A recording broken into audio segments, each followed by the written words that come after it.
Because I don't think anyone can argue Caitlin Clark has changed the game. She changed it in college and in the WNBA. We know she broke all those records in college. But what was it about Caitlin that has just garnered so much attention and changed things the way that she has? You know, Rhiannon, obviously she's a basketball player, clearly, as you can see. But she's also an entertainer. Christine Brennan's explosive tell-all on Caitlin Clark has just skyrocketed to the top of the bestseller list, sending shockwaves through the WNBA. This isn't just a book flying off the shelves. It's a full-blown exposé. Caitlin Clark and the revolution in women's sports is ripping the lid off the league's darkest secrets, revealing exactly how the WNBA tried to sabotage the very superstar who's been carrying them into the spotlight. The panic inside the league is real, and it's growing by the day. It seems like every story or excerpt or interview that Christine does turns up the heat a little bit more on what Caitlin Clark's first year in the WNBA looked like and the lack of preparation from the league level to the players to, even logistically. This league was not ready for this phenomenon to take over. The book that was supposed to celebrate Clark's historic rookie season has instead become a damning indictment of everything wrong with the WNBA's leadership, and the panic in league offices is spreading faster than Clark's logo 3ES went viral. This league is full of drama, absolute drama. Now, we knew when Christine Brennan, the journalist who wrote the upcoming Caitlin Clark book, the stories emerging from this book is going to light the league on fire. I mean, seriously. We got an altercation between Brennan and Dejanay Carrington. It doesn't even have to do with the eye gouge, which we know Dejanay flipped her wig off over. When a seasoned sports journalist, like Christine Brennan, who's covered 21 Olympic Games and written 7 books, decides to write an unauthorized biography about you, you've transcended sports and become a cultural phenomena. But here's what's making the WNBA executives sweat bullets. This isn't a fluff piece about Clark's basketball skills. This is a comprehensive expose that documents how spectacularly unprepared the league was for their biggest moment in franchise history. Christine spoke with somebody from the W who she did not name, and she asked that person, do you know how big this is going to be? And that person responded, yeah, this should be the biggest thing since Maya Moore. Now, Maya Moore is an all-time great player. Maya Moore has never sniffed what Caitlin Clark has meant to the profile of women's basketball. And Christine Brennan was shocked that they would compare it to that. The success of Brennan's book proves something the WNBA has been desperately trying to deny. Caitlin Clark showing off her influence. Again, even when she's not even playing. While other players struggle to fill half-empty arenas, Clark gets a book written about her that shoots straight to #1 on bestseller lists. This isn't just about basketball anymore. This is about star power, cultural impact, and the uncomfortable truth that one player has become bigger than an entire league. Clark is way more important to the WNBA than Tiger Woods was to men's golf, even though he was huge. And to then see this negativity, like why? And what should have been done? I looked seriously at the leadership of the WNBA. And how could you not be prepared for this moment? You've seen it happening in the Big Ten. You've seen it in Iowa. You see these TV ratings. And then what? Who else in the WNBA has a book written about them that becomes a national bestseller? The answer is nobody. And that's exactly the problem. While veteran players have been complaining about Clark's popularity and questioning whether she deserves the attention, the marketplace has delivered its verdict with brutal clarity.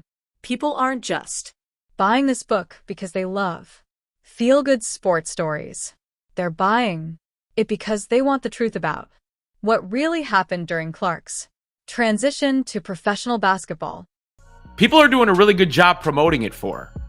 I mean, for the folks who are against the Brennan notion or the promotion, they surely are doing a lot of promoting for her. I mean, Dejanay Caring. Brennan's book reveals that the day after Clark declared for the WNBA draft, she called a top league official to gauge their understanding of what was coming. The official's response, they compared Clark's potential impact to Maya Moore's arrival in the league. Maya Moore, can you believe that? That comparison alone shows how catastrophically the league misunderstood what they were getting. Clark wasn't just another talented draft pick. She was a once-in-a-generation phenomenon who had already broken every viewership record in college basketball history. And this person said, well, this is probably the biggest thing that happened in the WNBA since Maya Moore. Maya Moore is a great basketball player and deserved to have the kind of attention that Caitlin Clark is getting, but never got it.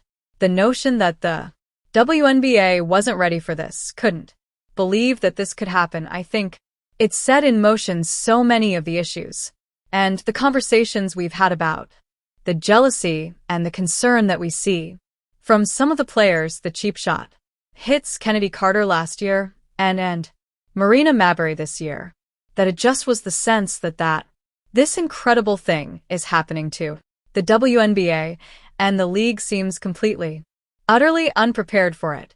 If you are enjoying, please subscribe. The book's success isn't just domestic. It's exposing Clark's international influence to a global audience that the WNBA desperately wants to control. The narrative about fans are flying from Mexico, Hawaii, and countries across the world specifically to see Clark play. At a recent Las Vegas Aces game, fans traveled from as far as Hawaii and Mexico City wearing Clark jerseys and explaining how she sparked their interest in women's basketball. One fan from Hawaii told reporters, I flew from Hawaii just to see Caitlin Clark. I started out with Caitlin, but I think she definitely drew more attention to other players. Hey, what's going on, y'all? This is on the court. This is GT. Look, I just met a real young fan right here who travel over 852 miles in CCC. So go make sure you get this box checked off. All right. This global appeal is exactly what makes the WNBA panic. They're realizing that Clark's fan base isn't just American basketball fans. It's an international community of people who discovered women's basketball through her. These fans aren't loyal to the WNBA. They're loyal to Clark.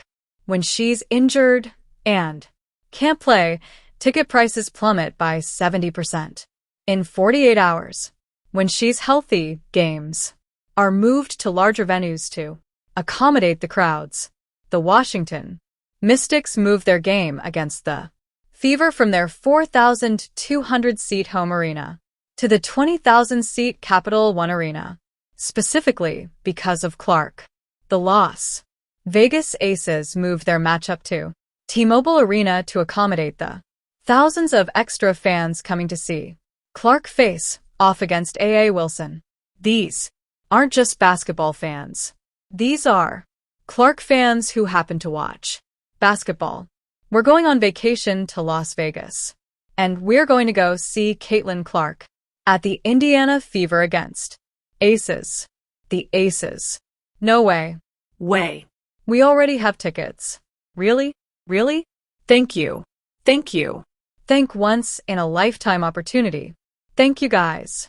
While other WNBA players are fighting for social media followers and struggling to get mainstream media attention, Clark gets the royal treatment from major publishers. Scryer, a division of Simon & Schuster, didn't just publish this book. They're promoting it like the cultural phenomenon it represents. The book includes dozens of extensive interviews and exclusive behind-the-scenes reporting that veterans journalists don't usually get access to. 4 unauthorized biographies. Brennan spent 6 straight weeks covering Clark's first WNBA season, something she convinced her editor to approve, specifically because she recognized the magnitude of what was happening. All right, black and white sports. Supporters, let's talk about Dane. Carrington because she's angry. DJ. Jane's mad. That's right. She's mad about Christine, Brennan's book, and some of the stories.